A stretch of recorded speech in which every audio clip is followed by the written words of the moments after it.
ঈদে ঘরমুখো মানুষের চাপ বাড়ার সুযোগ কাজে লাগিয়ে সাভারে অনেক পুরনো ও ফিটনেসবিহীন গাড়িতে দেয়া হচ্ছে রঙের প্রলেপ। দর্শক, এ বিষয়ে আরো তথ্য নিয়ে আমাদের সাথে যুক্ত হচ্ছেন সহকর্মী জাহিদুল ইসলাম অনেক। সেখানে কি পরিমাণ ফিটনেসবিহীন গাড়িতে রং করা হচ্ছে, এ বিষয়ে সংশ্লিষ্টরা কি বলছেন জানাবেন।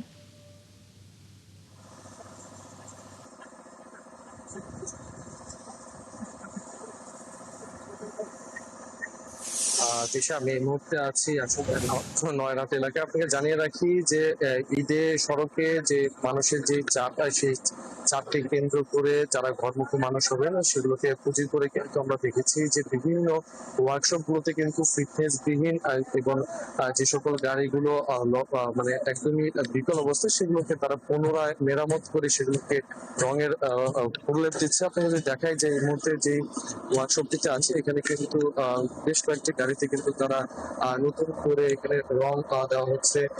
কেউ কেউ আবার এখানকার যে সকল গাড়িগুলো রয়েছে সেই গাড়িগুলো যে মেরামতের কাজ চলমান রেখেছে। শিয়া বাটার ও ভিটামিন সমৃদ্ধ লিলি বিউটি সোপ, তারুণ্যময় উজ্জ্বল ত্বকের জন্য।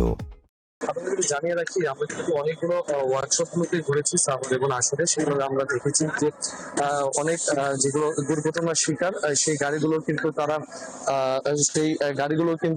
তারা এখানে মেরামতের কাজ করছেন। আমরা এই সকল বিষয়ে এখানকার বিভিন্ন মানুষের সাথে কথা বলেছি। তারা যেমনটি জানিয়েছেন যে যখন মানুষের চাপ বাড়ে তখন এই সকল গাড়িগুলো কিন্তু ঈদ যাত্রায় নেমে পড়ে।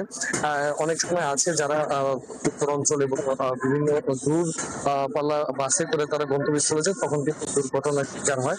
তাই এখানকার যারা যাত্রীরা রয়েছেন তাদের দাবি রয়েছে যে এই সকল গাড়িগুলো ফিটনেসবিহীন এবং যেগুলো চাকচিক্য রঙের মাধ্যমে রাস্তায় নামানো হয় সেগুলোকে যেন প্রশাসন আইনের মাধ্যমে আনা হয়। তাছাড়া আমি সাভার হাইওয়ে থানার সাথে কথা বলেছি, তিনি আমাকে জানিয়েছেন এবার তারা বাড়তি নিরাপত্তা ব্যবস্থা রাখবে কিন্তু জানিয়েছেন। সব মিলিয়ে এখানকার যারা রয়েছেন তাদের কিন্তু একটি দাবি যে যে সকল পরিবহন গুলো রয়েছে, যারা রঙের ফুলের দিয়ে এবারে ঈদের বাজারে দাবি বেড়াবে সেগুলো রাখতে যেন ব্যবস্থা নেওয়ার দাবি জানিয়েছে।